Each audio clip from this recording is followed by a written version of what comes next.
Hey everybody, it's Sophie and Marco dishing out on movies, the only movie review show on YouTube to review movies in terms of food. And it's just Marco here once again. I am here to talk about a video that's a couple of days late, and it is Uncharted spoilers. So, anyways, this movie sucked. Sophie actually watched it and she hated it too. She said it was like a cartoon and that she wished she didn't waste 2 hours of her life watching it. And she also said that Tom Holland reminded her of Spider Man the whole movie rather than the character, and that Mark Wahlberg was actually better than him. In terms of me, the spoilers that I wanted to talk about are, some of them are agenda focused because this movie, I was not expecting it to be so agenda focused, agenda driven. I mean, the first time Token Chloe meets up with Nathan and Sully, she automatically steals what they have and then tries running away so that they can have this generic chase sequence. And it was stuff like that that really pissed me off because it was like, it was so unnecessary and they just did it to add more action to this actionless movie. And I really didn't like that. Her character just kept flip flopping over and over again. And it's like, honestly, it looks even worse because by the second game, okay, because this is a quote unquote prequel to the first game. But by the second game, I'm sorry, but I am not trusting this bitch Chloe, Token Chloe. In the second game, she does the same thing where she flip flops, but it's a lot more impactful on the story. It's a lot darker. It's really kind of like scary how quickly these people turn on each other over and over, and so that adds to the suspense and the thrill of the game. But in this movie, she's already doing it when he's like 15 years old. So it's like, why the F did he ever trust her in the second game to begin with now? Like, see, you can't even do that anymore. This movie literally destroys future games. And that's another thing, is that this movie completely rewrites history. I mean, you have. I have been replaying the whole trilogy. I've already played the fourth one like 5 times. But I've been replaying them. And in the third game, I saw I played through the origin again of Drake as a young kid with the ring necklace and him meeting Sully and everything, and they just completely rewrote that in the movie. Not only that, but Nathan, as a kid in the third game, actually has parkour skills. I mean, he's running across rooftops. He's fucking evading these criminals with guns, these high tier criminals. Sully's helping him a little bit. And so it's like, but in the movie, he doesn't even know how to fight, and he's like 20. And so, how does that make sense that he went from being so skilled as a kid in this Uncharted 3 origin, and then in the movie, all of a sudden, he's not skilled anymore? He's trash. He can't climb anything. He falls everywhere. He can't fight. The only thing that he can do is drink alcohol. And that was so weird, the fixation in this movie on Nathan drinking alcohol. Like, in the whole series, he only drinks alcohol like one time. He drinks like a casual beer when he's chatting with Flynn in Uncharted 2. And so this thing acting like he has some sort of an alcohol addiction is really queer. But the fact that they rewrote the origin, they rewrote how Sully met Nathan, I thought that was stupid. Like, you could have still made this movie, you could have still made this story and made it work somehow, but still stay true to the origin from the third game. That just didn't make any sense to change that. It just shows they don't care. They don't care about the games. They don't care about the fans. In fact, I got so. Last night, I saw on Twitter this guy, I've been following his channel. He's one of the anti-SJW people that I follow on YouTube. And I cringed so hard because this guy posted on Twitter, I'm gonna go see Uncharted and see if it's any good or not. And it's like, oh my god. Like, I swear, these anti-SJWs on YouTube, who aren't me, they are so fake. You know, they're just fanboys who are upset. They're fanboys who are upset that, like, you know, they can't go see all these different franchise movies over and over again, and they're upset that, wah, these studios are ruining everything. But then they still go see them and support them over and over and over again. They don't see small movies. They don't see independent movies. They only support the big studios. I wonder why. And so that really pissed me off last night. I was like, God, what a fucking loser. Like, I'm not following that guy anymore. Like, I swear, these anti-SJWs are fucking little bitches who just, like, they want to slob on the corporate's knobs forever.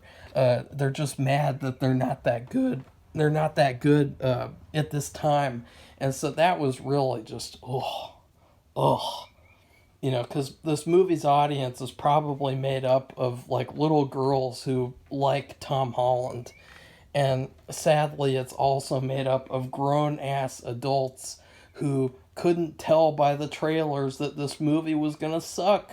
I mean, I watched this thing at home for free on YouTube. I didn't go see and support this movie. And so it's different. And because I wanted to review it to get more people to know about it.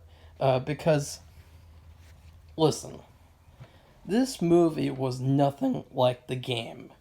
And I know that people are, you know, there's so many fanboys out there who just say, it doesn't matter. But then if it doesn't matter, then why even call it Uncharted? Like with The Shining, it was still like The Shining, the book. It was just way better than the book, honestly. But with this movie, it's different because it's not like they changed things for the good. Like they saw the game and they saw, oh, that's stupid, let's change that. No, what it was like they just didn't care about the game, and so they just made all these changes because they could, because they own the franchise. And so that is the bad thing about this movie, is that it feels, the biggest feeling that I got from it was that they don't care. And that's a problem when the movie, I mean, the movie is literally supposed to be for the fans of the games. Like, it's supposed to bring in more people, too, who haven't played the games, but it's mostly about the people who played the games. It's all about them, because what is the concept of making a video game adaptation? The concept is that you've played these video games for years, and so now wouldn't it be nice to see the video game on the screen and to see like a movie out of it that's really good? Apparently not to them. They just wanted to make some money. They just wanted to make some quick change off of the idiots who would go and see this movie and support it in theaters. And that's what happened. I mean, you saw it made a ton of money over this weekend because all these idiots went to see it and support it, even though they knew that it was going to suck. They could have watched it for free on YouTube, but they chose to go and support it. And so now we're going to get more shit Uncharted movies that aren't Uncharted, because this is not Uncharted, okay? It's nothing like Uncharted. There's not even a supernatural element. And Safi, she said that she was actually expecting for some sort of a supernatural element to come into play. She was expecting for them to go into like a mystical world or something. And I actually said, wouldn't it be cool if they entered like a time warp and they actually like went back to the ancient times and they had to fight all these ancient armies of people and like deal with that? Like, that'd be pretty cool. Like Uncharted going back in time. Like, that'd be fucking awesome.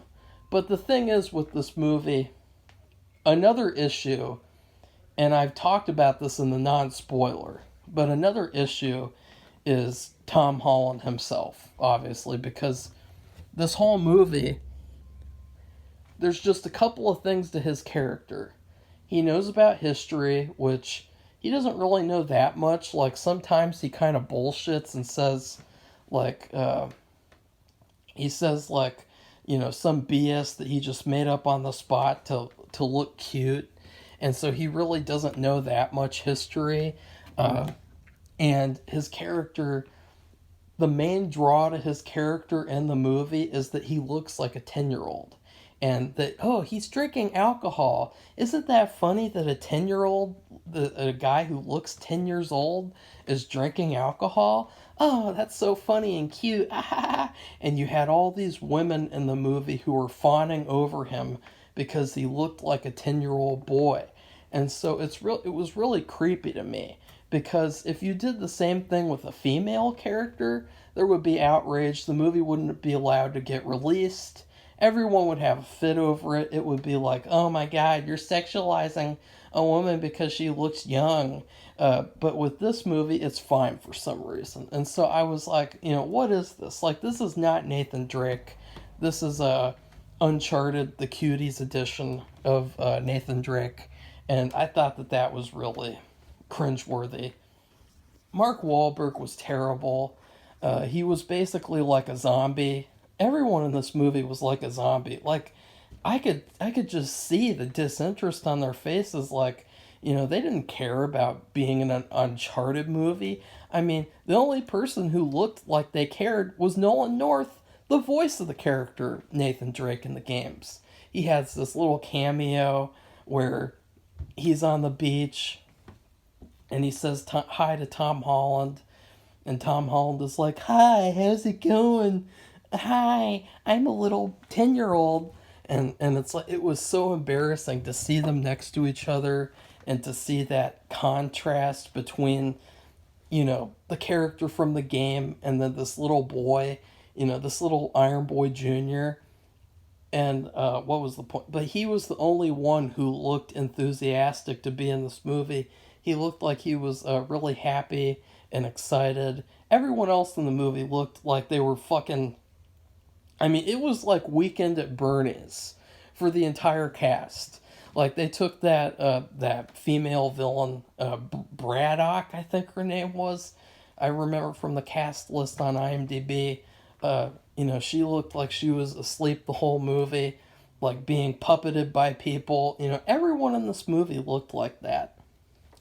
And of course, there was that hilarious fight scene in the Papa John's where you can clearly tell that the actress in real life can't do what she's doing on screen. But they kept in all these shots anyway that made it look like, she can't even do this in real life. You can tell how manipulated and contrived it is because of the agendas. And it's too bad because she had this cool little knife, and I thought it would have been really cool if you just made her a henchman for like a scene, and you made her like this really powerful henchman who, she starts cutting up Nathan. He's bleeding all over the place. He can barely finish her off because she's like slicing him up with that fucking knife that she has. Kind of like, what was that guy from Nobu from Daredevil? Kind of like that, where he was like a henchman ninja character. You could have done that with her instead of making it where guys, tell me this movie doesn't have agendas. When they decided to do the twist where Antonio Banderas, he was terrible too, but she poisons his drink and I think slits his throat, takes over for him, and now she's the villain of the movie, of course, because, girl power, and, they had all that type of stuff in the last act. And it's like, really? Like, the villain of the Uncharted movie is this little shrimp? I mean, guys, she was a shrimp. She was like a human shrimp. She even had hair that made her head look like a shrimp. And the fact that she's easily able to fight with Nathan and Mark Wahlberg is just ridiculous. The one thing that I did kind of like, which I noticed after replaying the games, is that they had the thing with the lighter. And I thought that that would have been a good one-time joke, because in the games, they got to use the lighter constantly. In like the first game, Sully has to keep on lighting these lantern statue things. I can't remember what they're called. And he's got to keep using his lighter, and I thought, oh, it would be kind of funny if they made a movie and they had to do that, and then the lighter didn't work. Or maybe it took like a million times to start it. You know, that was kind of cool. But that was only done like, that was done like the whole movie. Like at some point, it's like, okay, dipshit, 10-year-old, go get a new lighter, okay? You know, you don't have to have an ID to buy a lighter, 10-year-old Nathan, preschool Nathan. And then they get to the last act, and you're thinking after you play the games, oh my god, they could go to such cool places. They could go to underground not railroads, cities. They could go to, like, you know, in the first game where he goes to inside of like a old ship and fights off vampire monsters. Or in the second game where they go, I love that Frozen chapter, that wintry chapter where him and Tenzin go to that place, wherever it is. I can't remember. I don't know the names of these things. But they're inside there, and it was such a cool, unique environment.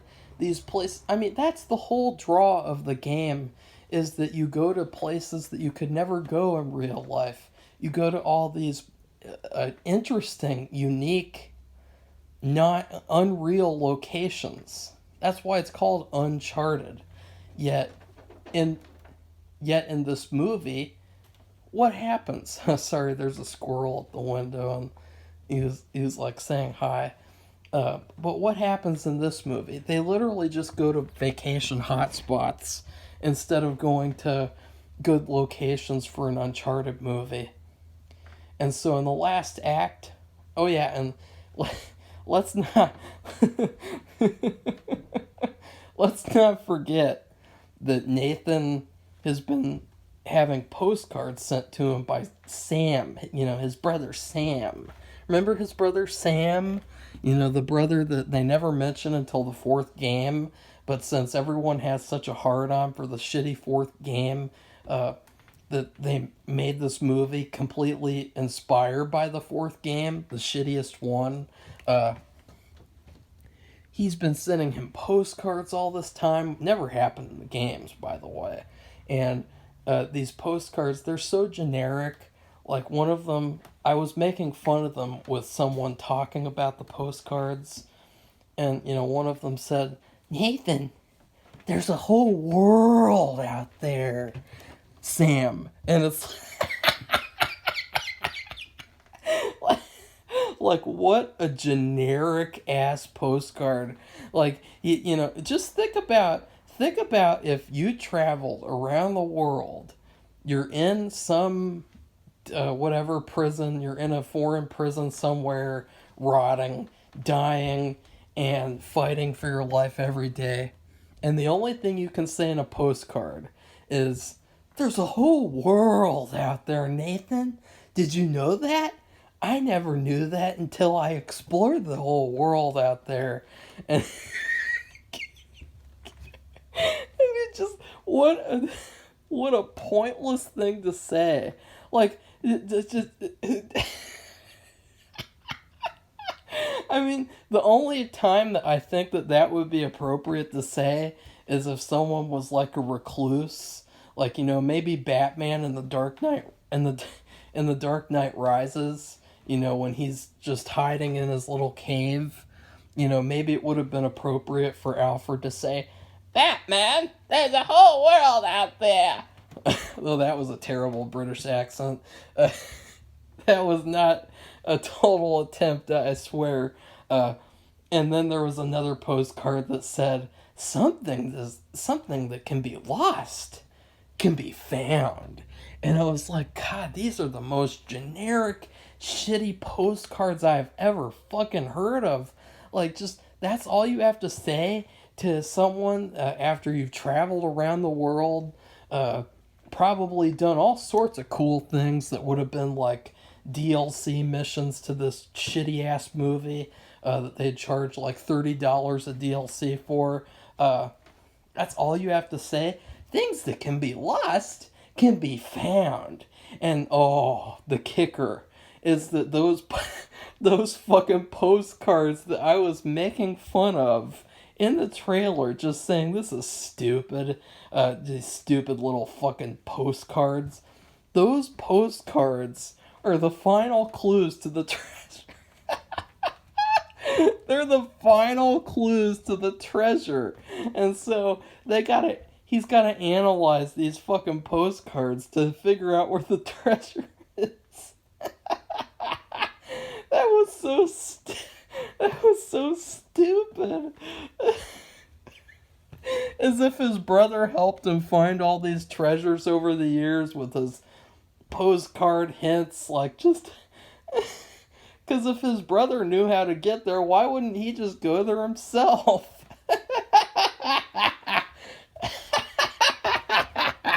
I mean, just think about his brother.